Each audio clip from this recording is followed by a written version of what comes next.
Well, good evening, folk. It's so lovely to see so many people right here in front of us, the Faculty of Health Sciences Marie Curie venue, but also we recognize many people who are joining us online from all over the world. And it's wonderful to be able to see people in these two contexts. But personally, I really prefer seeing folk in three dimensions. So thank you for those of you who've made it into the venue.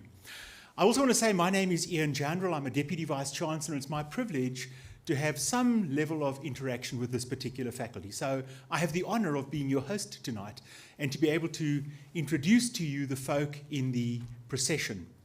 You would have seen the inaugurating professor, Professor Matthew Chersich.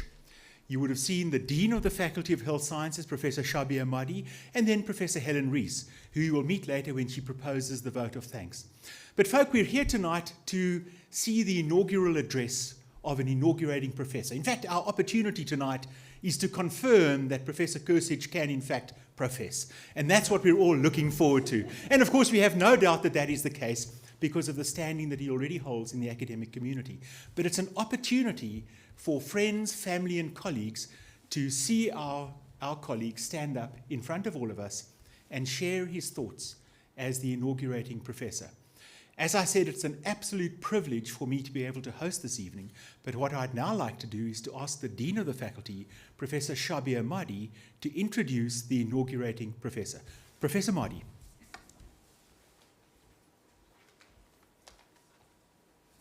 Thank you, Prof. General, and good evening, everyone. So it's a real pleasure for me as Dean of Faculty of Health Sciences to introduce Prof. Matthew Chersich. Matthew is a research professor at Wits and a visiting professor at the University of Ghent in Belgium. His career covers more than 20 years working in public health research in Africa and with WHO and other international organizations. He has spent the past 10 years working at Wits RHI, the Reproductive Health Institute, and previously at the Center for Health Policy, the Perinatal HIV Research Unit, and at Rahima Musa Mother and Child Hospital. Matthew completed his MBBCH in 1998 at Wits and a public health master's at the School of Hygiene and at the London School of Hygiene and Tropical Medicine, and doctoral studies at the University of Ghent in Belgium.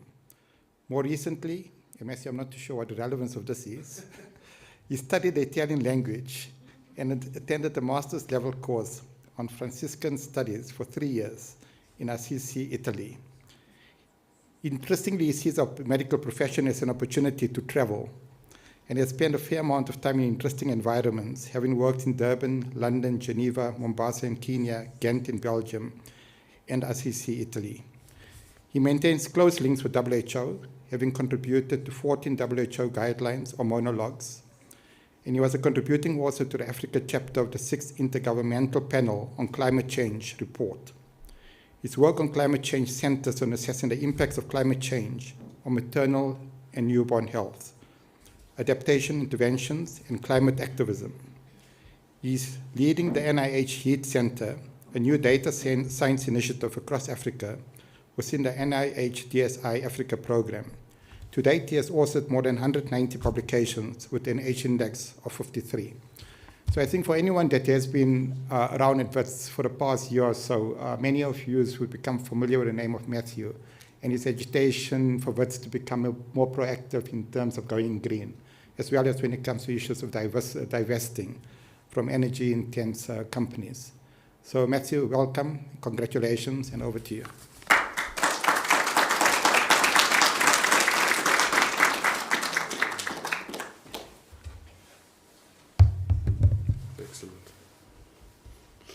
Thank you, Prof, and thanks everyone.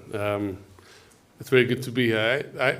I entered here around 30 years ago as a first-year medical student, and my son didn't say this, but it took 30 years later to get to this point, and he probably thinks that I'm a little bit slow, which might well be correct. So let's start.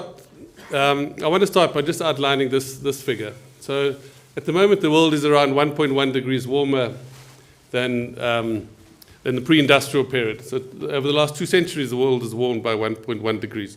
We're now at a point which we can refer to as climate choice. Okay, we now have to choose what our climate will, what trajectory our climate will take. It seems like the thing is overheating. So we're in a phase now called climate choice, where we will be able to choose which way the climate goes. Should I pause, or are we good? You know, we've rehearsed so many times and it was always fine. It's climate change, yeah, exactly. Are we good, Stanley? Okay. I think we should be good. But what I was saying is there's a phase now where we can still choose the climate that we will experience and that we'll hand to our children. But at a certain point, that level of choice will disappear and the climate will cascade. And that's nature's tipping point, at which point a whole series of events will happen. And we will no longer have choice over the climate that we will experience. So where did all this begin? What is a medic doing studying climatology? So it all began about 7 years ago when my family and Dylan was quite young. We moved to Italy, to Assisi for 3 years. And we were living in, really, it's a tiny little village in the green heart of Italy. And that's the place where St. Francis was born, and that's the basilica where he's buried. But we stayed 5 kilometers outside of even a tiny village in a very small hamlet with 3 or 4 subsistence farmers who lived really in very close harmony with nature. So it would have been it didn't take long after me arriving to decide that this is a new field that I want to enter. But I was quite concerned. I thought, how am I going to explain this to Helen? So I had a long list of reasons why or how I might explain this. But I got to not even the first reason, and Helen said, go for it. Follow this path. So at that point I needed to decide, because climate change and health has 4 large... Are we good? No. Maybe we should pause for a minute. But let's also maybe check how it's doing online. Do you think so? Yeah? But we need to stop this one. Shame, man. They've done... Let's just check how the Zoom people are doing. Seeing one of you is better. How's the Zoom guys? Are they good? Okay, so let's use the side ones. Good. So climate change and health, there's around 4 areas. So I needed to then choose. The changes in the climate affect drought and poverty and social disruption. This is the kind of breakdown in nature when areas that were livable now become unlivable, or where you need to change crops, or there's this migration of populations. But for me, that felt an area that I couldn't really grapple with. It's highly complex. The other area where climate affects health is this damage to infrastructure. In other words, where the health system and all the infrastructure is now destroyed. That's kind of disaster medicine. And for me, again, it was an area that I couldn't fully understand, or I couldn't fully grapple with how I would enter or move into that area. The third way that the climate affects health is through shifts in infectious disease patterns. And really an interesting idea, very important, as, for example, malaria will now shift into higher altitudes to non-immune populations, and a whole range of shift in infectious diseases, because almost all pathogens are temperature sensitive. In fact, all of nature is temperature sensitive, although humans think we perhaps are not. So the third area that is a direct impact. So as temperatures rise, that has major impacts on humans. And that was the area that I settled on. The next question was what part of heat to examine. In many parts of the world, the focus has been on people above the age of 65. So, for example, someone who's 90 years old who has chronic lung disease, how does that person cope when there's the temperatures are high and they've got this additional physiological load? But the area that I thought would be quite interesting and made sense of my background was heat and maternal health, and the intersections between these two. So this wasn't set against... it was an area that I had some sense of from maternal health, but it was also an area that made sense of our university, which had done remarkable work from the 1980s with Helen Leyburn, and then Prof. Mitchell, who's in the room, and Justice Hofmeyr also did a lot of work in this area. And one of the most notable studies in the early 90s was when they measured the actual fetal temperature. So they put a probe into the fetus of different animals and measured then the fetal maternal temperature gradient. And they noted then the fetus was around 0.5 degree warmer or higher temperature than maternal temperature. And that might not seem like a lot, but if maternal temperature rises to 40 degrees with a fever, then that baby can be 40.5, and that makes a big difference physiologically. So the other reason we chose maternal health is that maternal health is at the core of most interventions in health, at least initially. So HIV program started in mother-to-child transmission, nutrition, malaria. The vaccine started in children and then moved into adolescents and now into adults. So it really is the core, this platform for all health services. So it's a very strategic choice. So this is now I'm presenting some of the work from our projects. This is the first project, which is in Kenya. And this is the qualitative work, the qualitative component of that study. So here we're asking, what did women say? This was in the rural area of Kenya. We also did a similar project in the rural area of Burkina Faso. What did women say about raised temperatures? So the one woman said, in the heat you deliver a baby who's deformed. And we did a systematic review that showed there was about 18 studies that showed the same thing. At high temperatures during the first trimester, you have higher rates of congenital anomalies. The next quote I show is, in my village there's a woman who lost her baby recently. She didn't have an existing high blood pressure, but after the season, which they were referring to as prolonged dry weather, her pressure went up. She went to the hospital, but it was discovered the fetus had already been affected by that heat. And before its birth, the fetus had already been burnt. So the feeling from this woman was this prolonged period of heat was dangerous to their fetus. A study done by our team and colleagues at the London School and other groups showed it's really fascinating. This was the first study of this kind that had been done in Africa. This showed that temperatures above 23 degrees, that's on the y-axis, was associated with the 1.5 higher hazards of preeclampsia or high blood pressure during pregnancy. And this is that first, then at low temperatures, this is that first period of pregnancy, the first trimester. And this makes sense physiologically because that is a period during which the placenta is vascularized and is beginning to grow. And an insult at that point is related to the development of hypertension later on in pregnancy. In this study, as in many others, during the second trimester, it's a relatively calm period where heat and other insults, in fact, have very little impact. The uterus and the baby remains relatively within a stable window at this time. The slight decrease in blood pressure did make sense because you get vasodilation when it's warmer. So that there was some good physiological understanding for that dip. And then there was a little spike towards the end of pregnancy. And again, this is to be expected. And I'll show you in the next slide, when it's warm at the end of, or the next slides, and it's warm at the end of pregnancy, then you do get this inflammatory change. So this was a really remarkable study. I think it's consistent with the other, there's about 10 similar studies throughout the world. But still, this was, I think, made an important contribution because it shows impacts in Africa. So then what did women in our studies say about heat exposure in late pregnancy and around childbirth? The one woman in Kenya, or the mother-in-law in Kenya, reported the fetus, sometimes it does not feel like playing because of high temperature. Up until when she delivers and finds peace, then she is peaceful. And this is the notion, I think, that the women were saying, is that they felt that during warm periods, the fetus was in a hostile environment. The fetus was in the uterus during these periods, was in a difficult place. And in fact, there's a study by the colleagues at London School which followed women in the Gambia working outdoors, and they would do ultrasounds during the course of the day in hot periods, and they documented the same thing. So these women were reporting what we're showing, and we hope to show in our future studies as well. This is a paper that's underway by Fiona Scorgi, the anthropologist in our team. And it says, in the heat, women report difficulty in pushing. This refers to labor.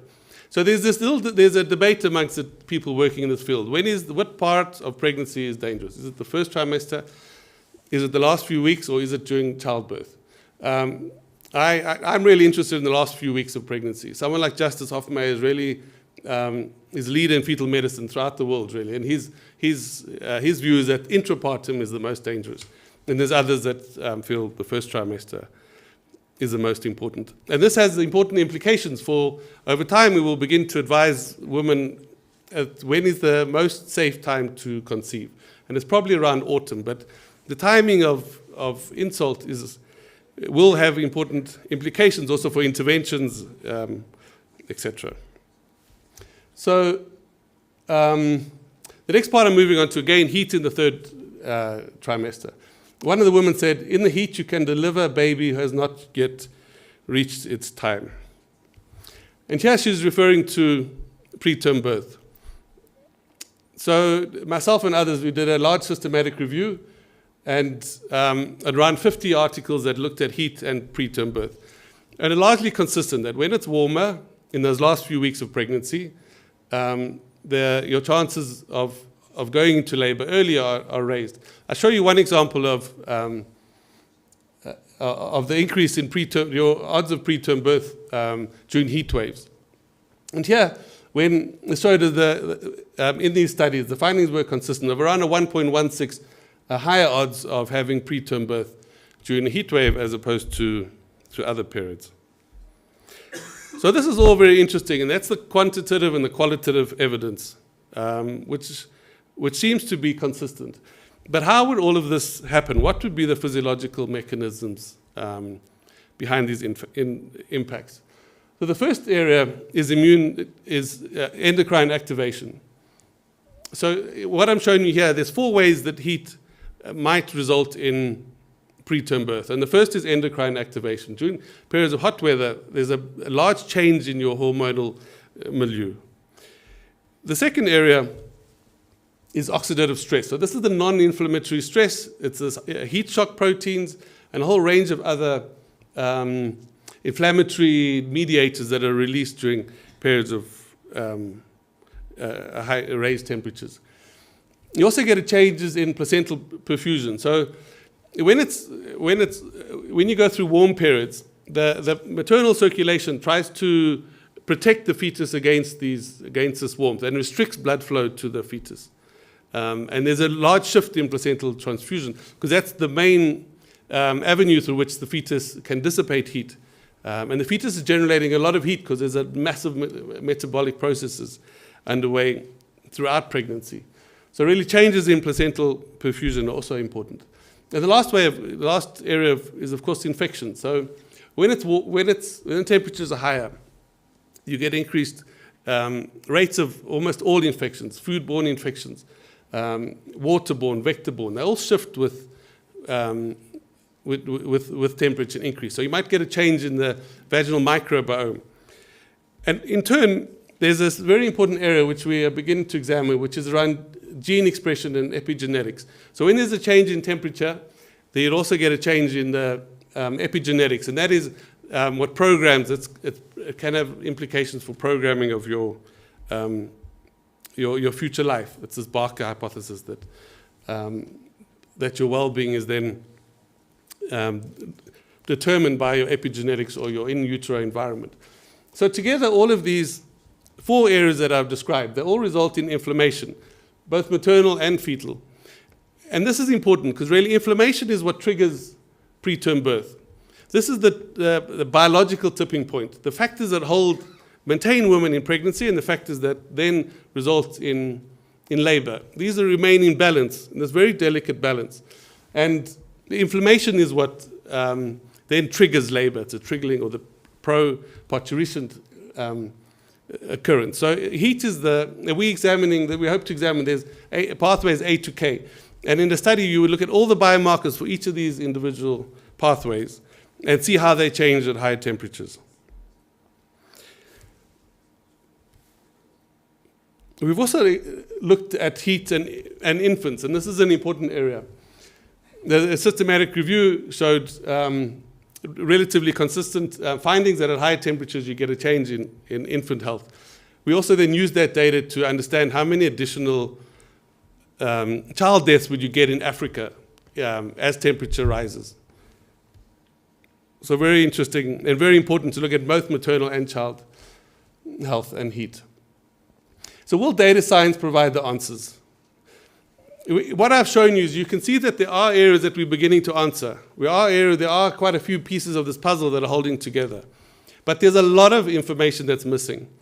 And our work at the moment is really, one of our key areas is the NIH Heat Center.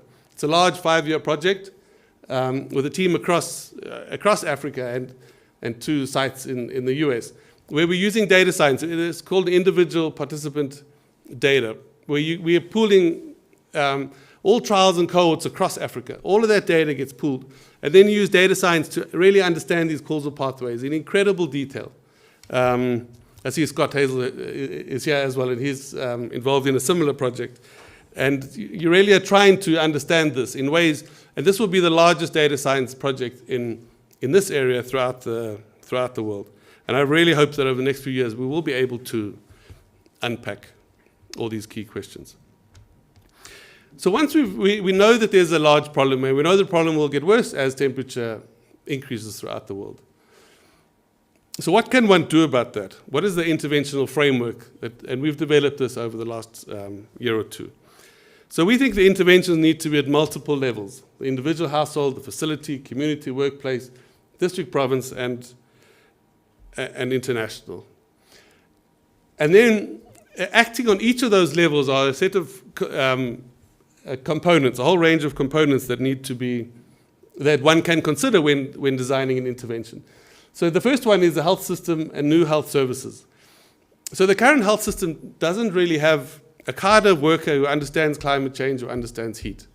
And this now, what we mean here by new services would be a lay health worker, for example, who knows that there's a woman who's got twins, who's 45 years old, who has a TB before, and she's at high risk for heat disease, and during pregnancy, she knows these women and she knows how to assist them, to provide water, cold water, and other interventions.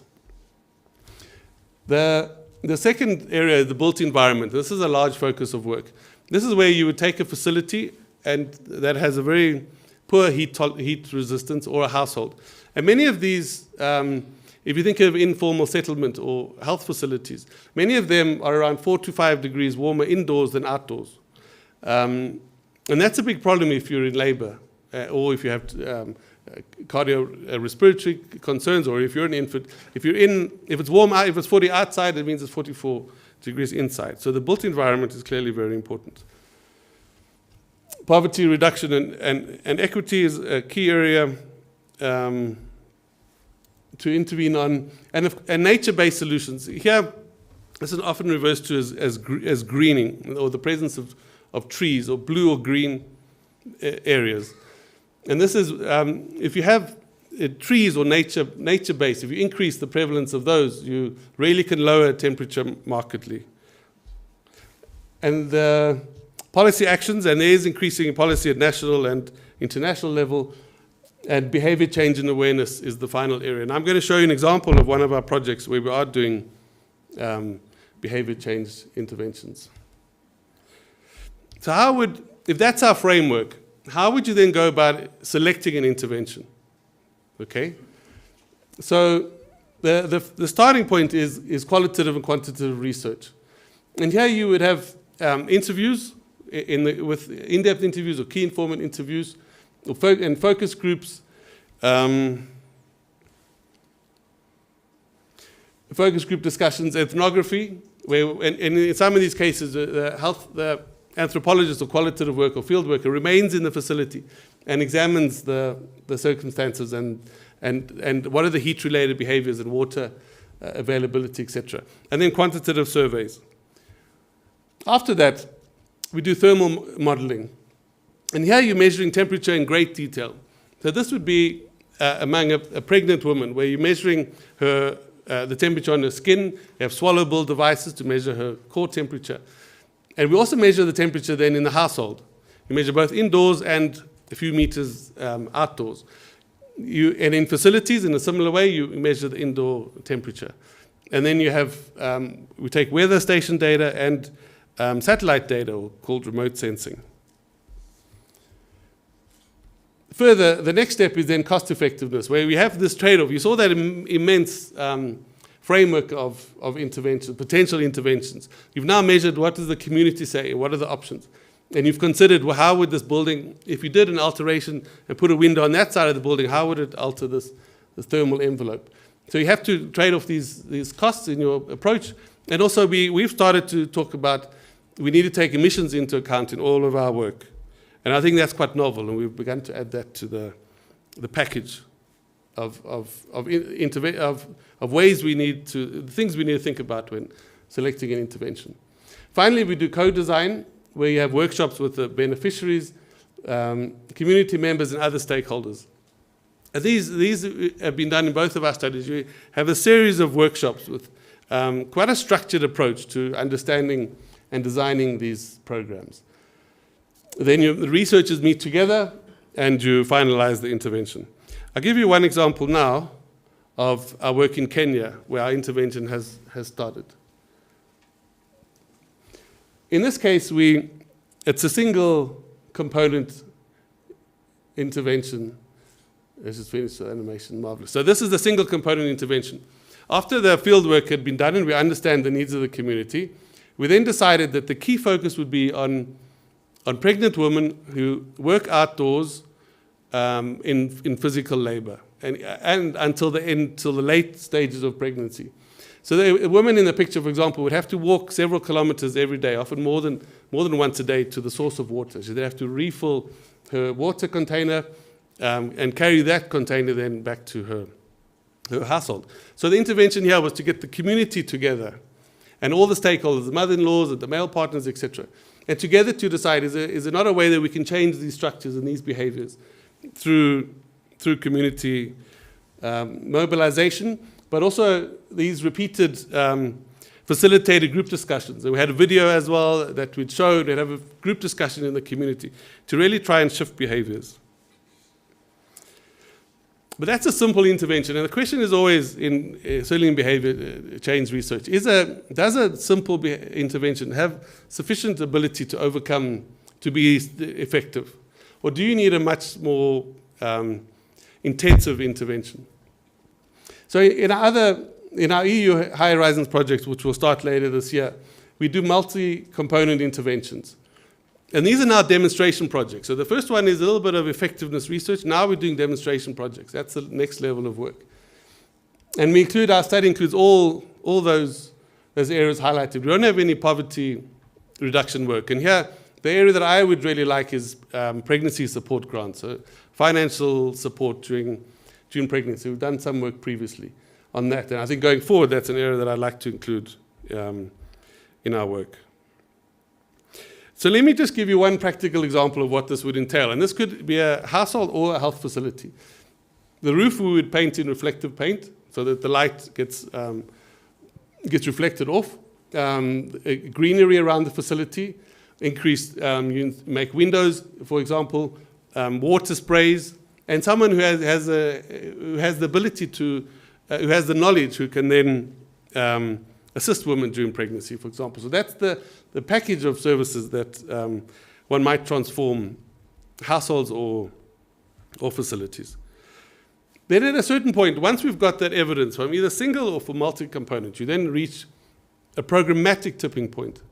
This is at a point beyond which you can now move into programs. You reach a sufficient evidence, and programs can then be district-wide and heading towards national programs.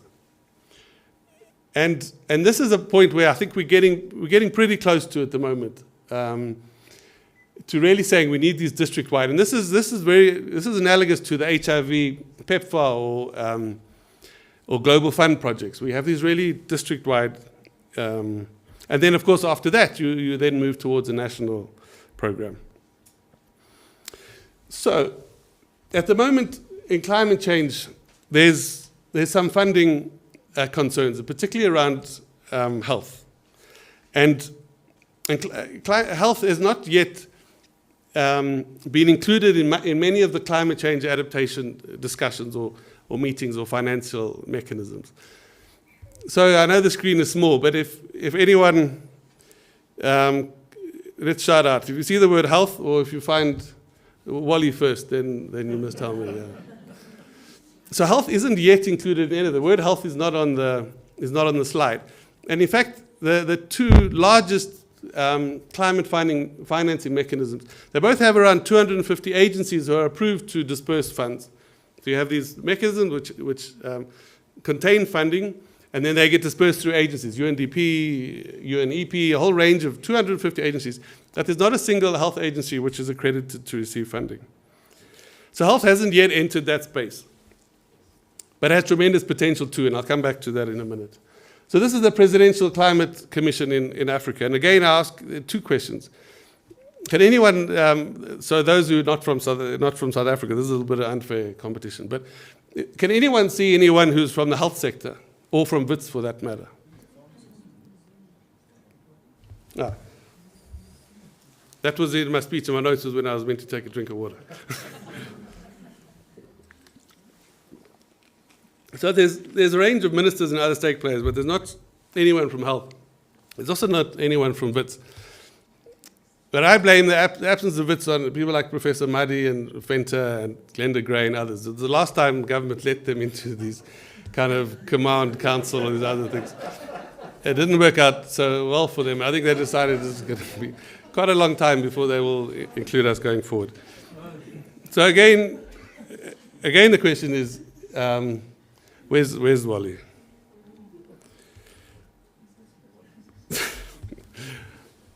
Okay, so I'm going to continue discussing the climate finance space and just how ripe it is for the health sector to intervene. The oil industry every single day earns $3 billion profit. That's not coal, natural gas, or any of the other fossil fuels. So over the last 10 years, the Green Climate Fund, which is the largest climate funding mechanism, has disbursed 0.8 billion to help to assist the world. This is globally. Assist small island states, to assist farmers, to assist any coping, they assist the world to cope with climate change. It's very real, shocking occurrence at the moment. And during that time period, the oil industry was earning that 10 trillion. But what's interesting is that 0.8, those funds have a large amount of money that is unspent. That 0.8 was what dispersed. Approved grants is more than twice that. Because the other sectors, remember, health is not a player yet. The other sectors really struggle to spend. And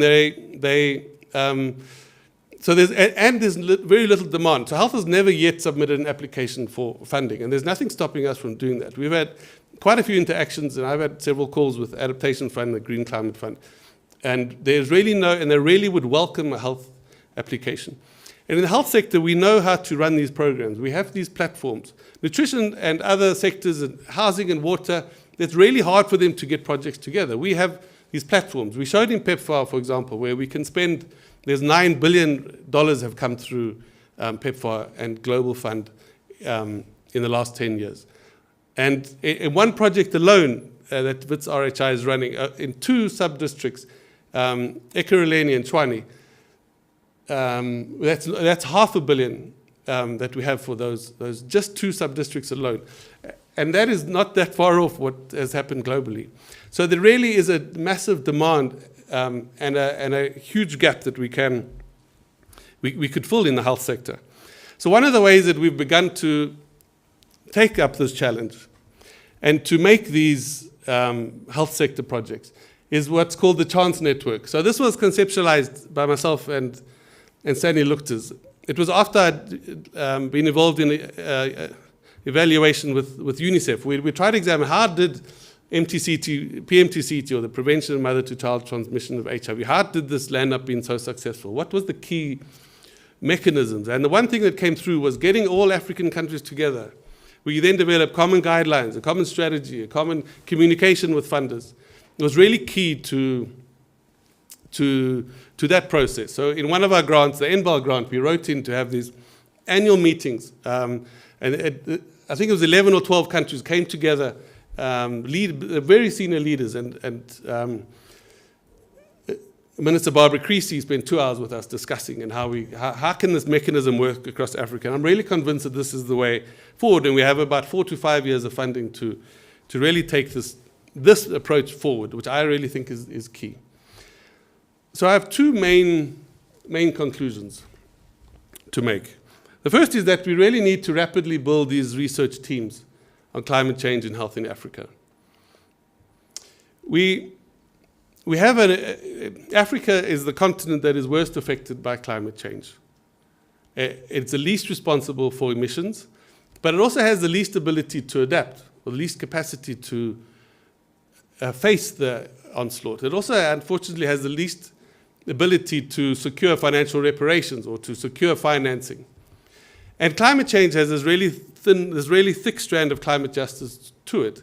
The floods in Mozambique, which really severely damaged Beira, for example, that was caused by climate change, and climate change is caused by emissions over the last 2 centuries in the northern hemispheres.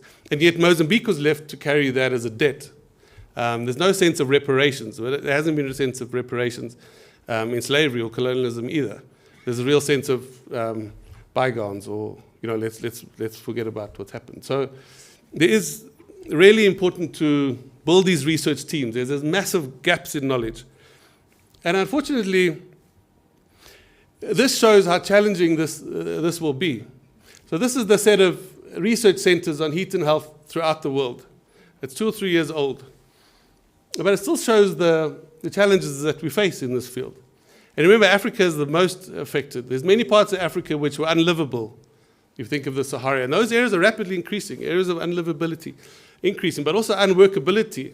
So there's areas that are now too hot for you to live, and that area will expand. And there's areas which you no longer can work for several months of the year. You have to migrate and perhaps come back. So Africa is really heavily affected, but we have, at that point, we had no research centers. So the slide did change, in case you didn't realize. This is a slide of the location of the members of the Lancet Countdown on Health and Climate Change. And this is the most important mechanism in the world for examining the impacts of climate change. It's been going since 2012, and it really is the key mechanism in the world. It does remarkable work, and it has 98 really committed, excellent scientists involved in that commission. And their job is really to understand what's happening in climate change throughout the world. There is only a single African in that group, and there's 1 or 2 from other low middle income countries. So the question is, if those commissions and other leading bodies in the world are not representative of the communities which are most affected, or those areas in the world which are really struggling, then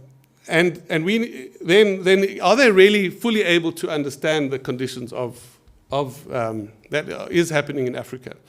It is understandable that those commissions don't mirror the burden of disease, because remember in that previous slide, they just didn't have this capacity for experts. The experts weren't yet present in the African continent. So there are reasons that it's not yet representative. But our point is that we need to have representation in Africa in climate change and health. And that will come from building these these massive research programs. And it would work exactly in the other direction. And the Northern Hemispheres too would need to have they would need to have people on their climate change committees who would be able to understand what's just happened in that picture. So for many people living in the United Kingdom, many of them would have not seen yellow grass before their whole life. You were a 90-year-old, I imagine, who's never, 90 years yet seen a piece of yellow grass. The closest she came was watching an exotic movie out of Africa or something. She's not yet seen grass. And for many people in the UK, for a lot of their lives, the temperature was never above 18. And yet for that person to now have a temperature of 40, what is happening in her head, and how would I be able to fully understand the implications for a 90-year-old in the UK who has a chronic heart or renal disease to be now in a temperature of 40? And to have this this drought in the Thames is at a level that's I couldn't fully understand that. And the point is this, and this is this year. This is not the new normal. Sometimes people say, the climate is not a normal. No. This is the baseline. With every year, next year, when we look at the same picture, you will see that the yellow extends even further. We have 4 large projects. So we have come some way towards developing this African capacity. We have 4 projects. And we've built up, in those 4 projects, sites throughout Africa which do really important field work in this area, or are part of our data science consortium. So when we started, remember it was around 7 years ago, it was myself and Stanley Luchtis, and over the years, him and I have conceived these 4 projects I'm discussing. And no one knew us at that point. No one in the climate change and health space had heard of Chersich Luchtis. And they didn't even know how to pronounce my surname at that time. And we were worried, how would we find partners? Because at that time, much of the funding was structured around that you needed to have European partners involved. And at that time, we didn't really understand climate change. We really did need European partners. And we were worried perhaps we wouldn't find any people willing to engage with these 2 little bit eccentric Africans. But we were surprised. We landed up with a whole number of European partners, as you'll see. This is also where my note says it's time to take a drink. So in our 4 projects, we managed to involve a whole number of the key. In fact, I would say we're partners with almost all of the key European and some of the key American partners in this field. What's very interesting is that over this time, in our next 4 projects we're working on now, the funders have changed. There's this big shift. They understand the need for this African cohort of researchers, so that we can fully examine and we can start to do these interventions that are needed as the temperature warms rapidly. And the funders too are really promoting an African researchers. So interestingly, in our next 4 projects which we're working on now, have no European or US partners. They're completely African based. And I think that's quite interesting. That's the kind of movement that's needed to really fully get engaged across Africa. Build up this core of researchers that can then start getting this climate financing going. So our strategies weren't only to build this East, West, South, and Central African research partners. Within the Faculty of Health Sciences, we have also begun to reach out to different groups. And again, we've been very, very warmly welcomed by a whole number of fellow researchers in the faculty. Unfortunately, you can't see it so clearly, but and maybe just to highlight 2, the VIDA group has kindly shared their data for some of our projects, and Zinsha has also kindly shared a lot of their data with us for our heat center work. Ian Sanna and Neil Martinson have been very supportive. Prof. Manga is running a special edition for the faculty. So slowly but surely, we're drawing researchers within the faculty into this space. There is an immense mismatch between the demand for information, the funding available to meet that demand, and the supply of proposals. The adaptation funding, our conversation is, please send us a proposal. But we're a team of 12, which is a fantastic number. 12 is, for a whole range of reasons, a really important number in many parts of the history of the world or similar. So we're a team of 12, which is fantastic, but there's this demand which we're hoping that others in the faculty and across Africa will begin to meet. Some people ask, how would you enter? There's a lot of confusion. How does one enter the field of climate change and health? It's a new field, and people may want. I get this quite frequently. I'm very interested in climate. I care about the future for my children, and it's a new field. It's an exciting field. Every week there's a shift, and there's another climate crisis. And so the message on this in the next series of slides is to be vigilant and be creative. This is a rapidly evolving and all sorts of associations that one might not be immediately apparent. So in this case, this is a personal story. There was a time when I had listeria endophthalmitis. I landed up going blind in the eye. I could only see hand movement, but I couldn't count fingers. So I was there was a very rare disease. I was case number 42 that I could locate in a systematic review. If you ever have a rare disease, then do a systematic review on yourself. And I also wrote it up as a case study within this article. So I was number 42. I felt quite special. That's more or less where South Africa finishes in the Olympic medal list. And so I thought that was... so we wrote this and I had Dr. Krish and a whole range of excellent care at that time. And but we were living in Italy when we went back, and the uveitis lead in Italy lived in the north, and I would catch a train we went as a family to go and visit him. And in one of our conversations, I asked him, "Would you like to write an article with me?" And he was very interested, and we wrote an article together. But then at that point, I started wondering, is there a link between climate change and listeria? And this is why I'm showing you this picture. Is that we need to think creatively around these links. And it landed up that David Moore he'd been thinking about listeria in a clever way, and he'd put these links together. But I think I wasn't that far off in the thinking, because we know that all infections are related, not all, but most infections, and especially new infections, are related to man's intrusion into nature. HIV, MERS, SARS, COVID-1 and 2. COVID, were about us and nature having this unhealthy relationship. And climate change is really affecting all infections and the distribution of infections. And then that led me to then write another piece on climate change and diarrhea. So what I'm not suggesting anybody gets listeria, ocular listeria. But what I am suggesting here is that you keep your sense of where the opportunities are. This field is evolving so rapidly that there's clearly many opportunities for picking up different parts.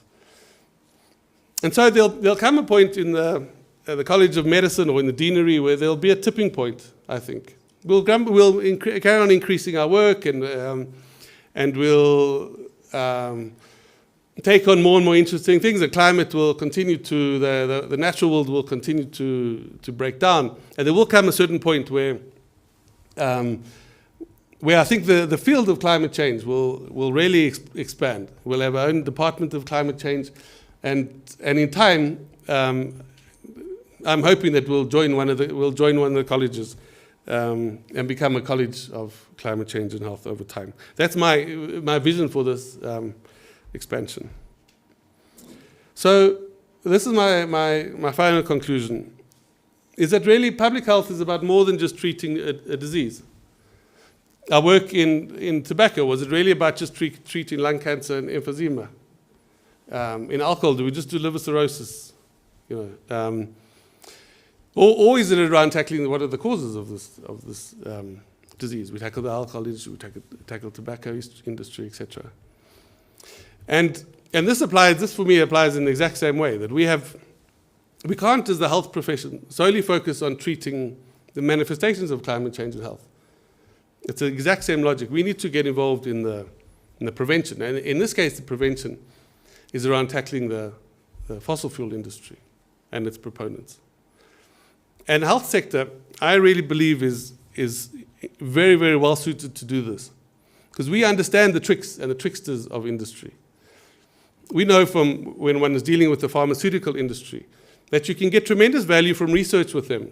Our university in HIV and in COVID has done remarkable research while working very closely with industry, with the pharmaceutical industry. But we also understand that we have very divergent values and very different goals. Their goals are not our shared goals. And we know that we need to keep them at a certain distance from us. And we know that we also need to be wary of many of their actions. They have a certain playbook, and it's remarkable. The playbook of the alcohol industry, tobacco industry, Nestle, fossil fuels, it's the exact same. They have a bag of tricks, and they apply that in all of our interactions with health. The sugar industry, meat industry, it's a universal bag strategies that they use. The health sector too has strategies, and again, it's near universal. We apply taxation, we apply warning labels. In this case, it'd be warning labels at the petrol tank, warning labels on red meat, and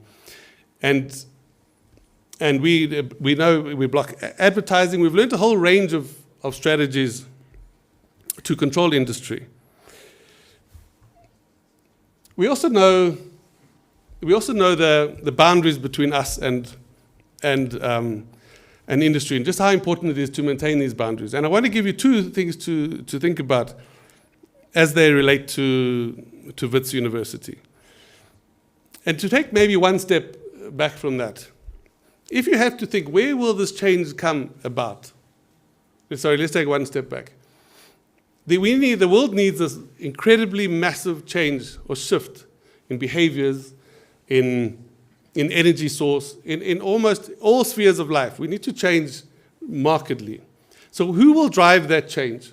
Where will this come about? Will it be from governments?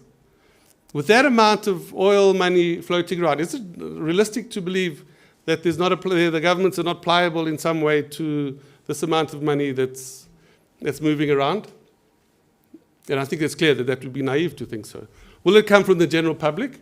And yes, that is probably true, but only after a social tipping point.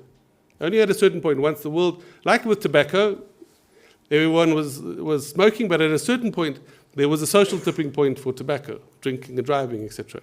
So someone needs to drive that social tipping point. And I suggest it's not governments, it's not the general population. Activists have a key role to play, but alone, I'm not sure that they will be able to manage to drive this absolute change that is required in the world. And this absolute pushback and control of blockage and boundaries of industry. So who we left with? Civil society is important.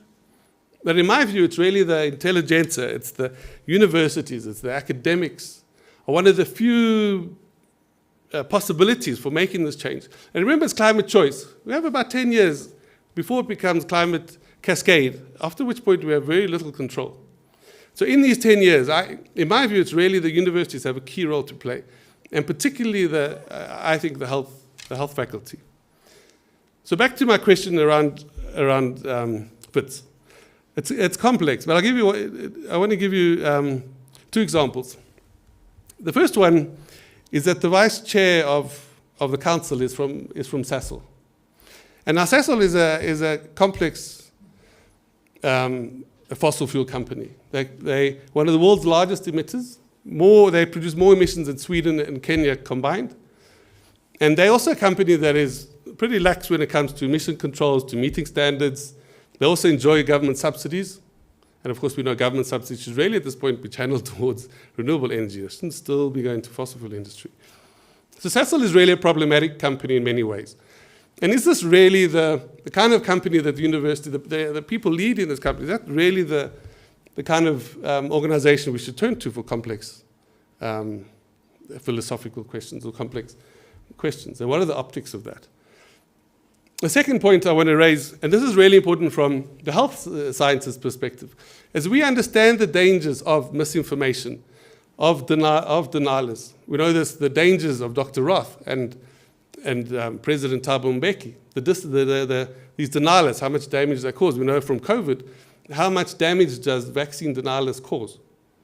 And we know that we just can't give them oxygen. You just can't, people who don't use scientific methods, really we need to know how dangerous they are, particularly those who are funded by industry. And Wits says this, quite a strange, there was one incident where there was quite a strange interaction with a denialist who was warmly welcomed on our campus. So for me, I find this dissonance, where I think the university has this tremendous role to play in becoming really this Africa stronghold, this massive leader on climate change in the world. The funders all want to work with us. The demand for information is almost limitless in some way. And yet, on the other hand, our university seems somewhat reluctant to embrace this as a whole. There's a reluctance to even begin a discussion around disinvestment. And we haven't yet move to a point where we then have this complete harmony between making research and also trying to shift and prevent disease. So I wrote a letter to the CEO of Shell. I played this out in my head. Would this kind of work in the University of Amsterdam? Would Shell be the vice chancellor of this? So I sent him a letter. I haven't got a reply, but I think it's partially because he would struggle to read my handwriting. Because at heart, I do remain partially a clinician. And my handwriting hasn't improved since those days. So one of the points that I'd like to make is around the difficulties with people working in climate change when it comes to money from the fossil fuel industry. And this is something I've been pushing for a few years now. And it relates to really that we need to make sure our financial interests are very different to the industry's financial interests. Or if they land up that we are receiving money from industry, we really need to openly declare that. And that would apply for the pharmaceutical research, for multiple different forms of research. And for those who don't know, there is a guideline that we use whenever we write an article or we do a public presentation. We need to declare our interests. We need to say, have we received any financial or any other interests related to the topic we're working on? And be quite open. There's very few weasel words here, unfortunately. We must declare anything that could give the appearance of potentially influencing what was written in the submitted work. So in my case, I received direct financial reward from the fossil fuel industry, as does our university from investments. And so this for me is something that needs to be declared when one writes journal articles and so on. And I think this will become something over time that people will take up, and it will become universal practice. So finally, I'd like to finish on something more of a philosophical note. And this is some work over the years. I've been fortunate to work with a range of Jesuits. This is Peter Knox, who's in charge of the Jesuit University in Nairobi in East Africa. He's in charge of the Peace Studies Department.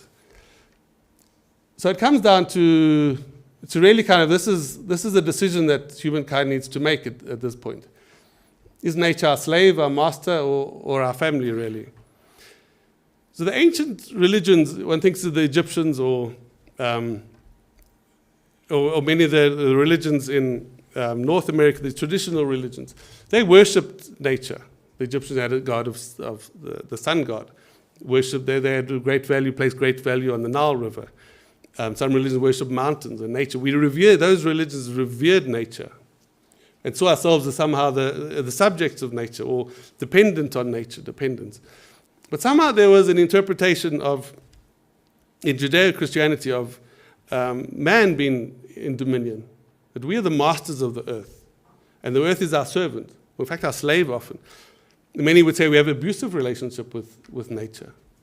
And if a species goes extinct, we don't even mourn it, we don't even know. This is this perfect creature, perfect plant or animal. This is now extinct because of our behaviors. We don't even know. We have a very master-slave relationship with the earth.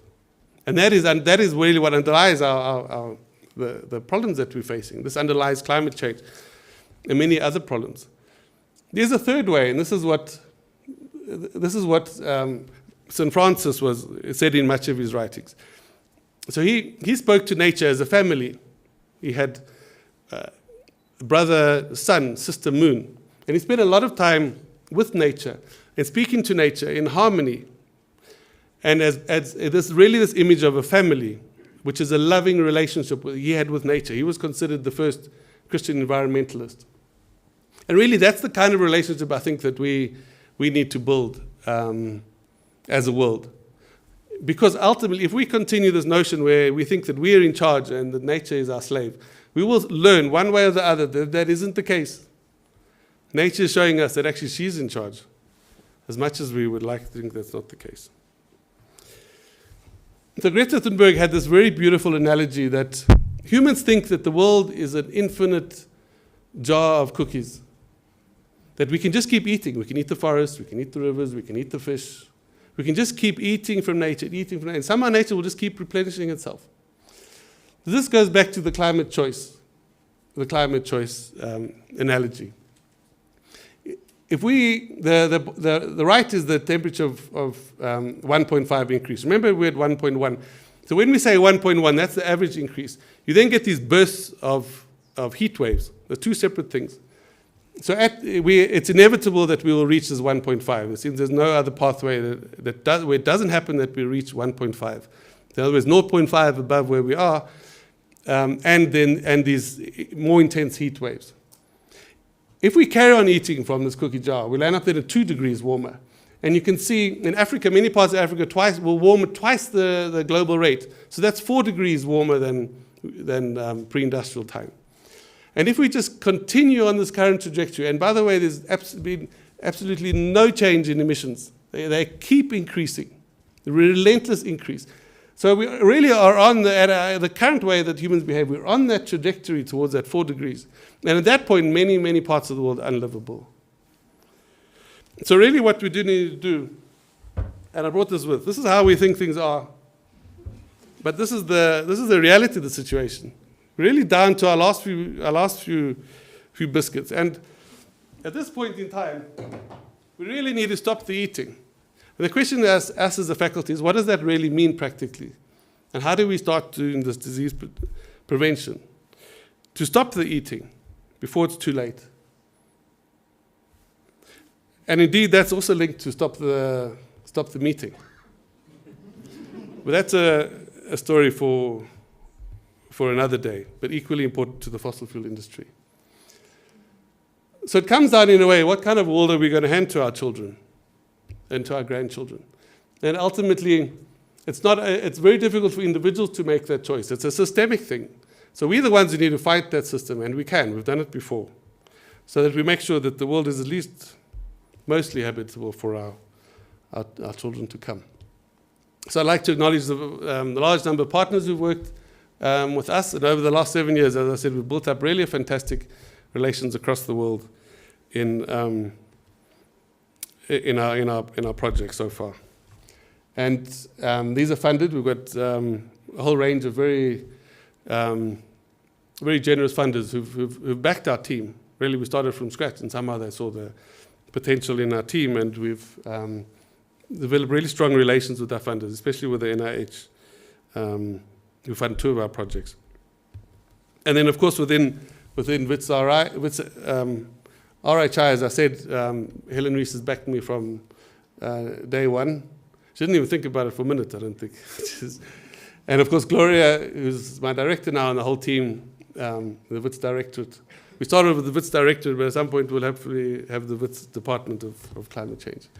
And of course, the whole, the WITS RHI team, the whole house of WITS. It's very important to note that this isn't only my work, by no means. All of the studies we've done so far, all the first 4 and the first 4 and the next 4 that we are working on now, were done in collaboration with Stanley Luchters. So that map node isn't the distribution of research centers, and it's not the Lancet Countdown authors. It's the areas where me and Stanley have gone over the years. And this, if I recommend this, if there's any message I can give to the emerging researchers, is find someone who you get on well with. Find someone who's super smart, and go away for these weeks at a time. We would go between 7 and 10 days away together, just the 2 of us. And we'd spend this time together, writing these grants, writing articles, fully immersed in this work. And of course, before Stanley, there was a whole range of other people who've been at the heart of my academic growth. And this is just 2 examples. There was someone like Mike Urban and others who've really been supporting and guiding me the whole way through my academic career. So I'm left to say thank you for this opportunity and for listening. And it's been a pleasure to be here.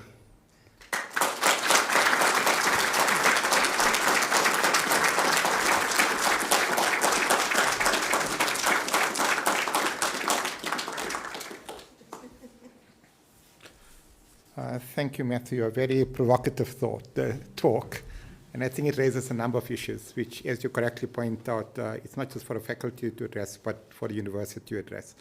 And to some extent, I think the university has got a commitment in doing so, and that's the reason why they established a specific post in the university that's headed by Prof. Imran Valodia to look at the issue of climate change in the context of where we operate.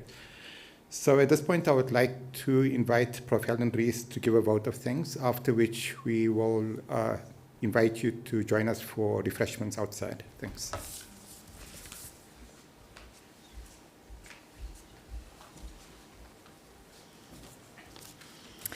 So, Deputy Vice-Chancellor, Dean of the Faculty of Health Sciences, and Professor Matthew Chersich. I think Matthew requires a huge round of applause.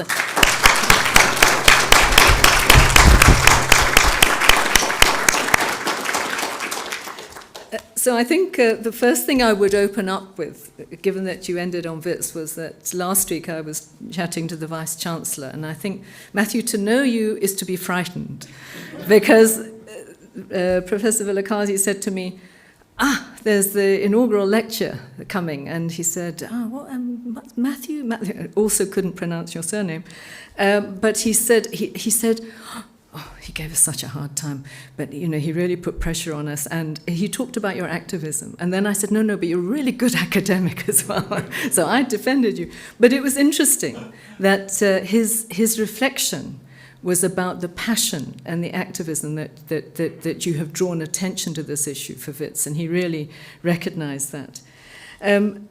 I think this was such an incredible tour de force of a talk, opening up a new area that needs to be really, I think you've just demonstrated it so well, that we know relatively little about, we know very few solutions. But a couple of things really struck me in what you said. I mean, in your last map about the yellow grass, we now all know today, as of 24 hours, that Europe has got the worst heat wave in 500 years. But look what's happening in the Horn of Africa. And has anyone really noted what's happening in the Horn of Africa? Multiple countries, huge displacement of populations, whose level, as you said, in the poverty is just sitting here. And we don't notice it. The second thing that really struck me was what you were saying about African leadership. Because I think we've all heard with COVID, the huge demands now. It's coming out with monkeypox as well, to say we want African leadership. We keep neglecting the fact that we have excellent scientists in the African region, and we want this African leadership. So I think an acknowledgement to you. Thank you so much for really being at the forefront of doing this. Just overall, every new discipline, every new sort of thought. Many of us were at the beginning when we started to think about HIV. Every new topic that comes up starts somewhere and starts with the sort of the assembling of what do we currently know, and then moves into what can we do. And I think the university and the faculty must be incredibly proud, Matthew, that you've actually taken this initiative. And with that, I'd like to acknowledge Robert, Ethel, and Fiona, and Dylan. You know your father, partner, son better than anybody, and I think you can be very proud today, because Matthew, the takeaway, and I'm going back to what Zeblon said, is that you're an extraordinary academic. You deserve the recognition you have academically, but you're also a really tough activist, and you don't take prisoners. And one of the nice things about you is that you say what you think. Sometimes it's quite difficult. I mean, I saw Shabir sort of wriggling in his seat a bit there. But you really say, you talk truth to power. And as much as you're an outstanding academic, you're also an outstanding activist. And I think that we would all want to see, on behalf of WITS, we would want to see you, and to build this up. And we have Gloria here, we have your HEAT team members here and online. And I've got to give you a gift on behalf of everybody who wants to say a sincere thank you to you for your initiatives. Well done. And we all look forward to this really growing and going further forward. Thanks. Well done.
Yeah.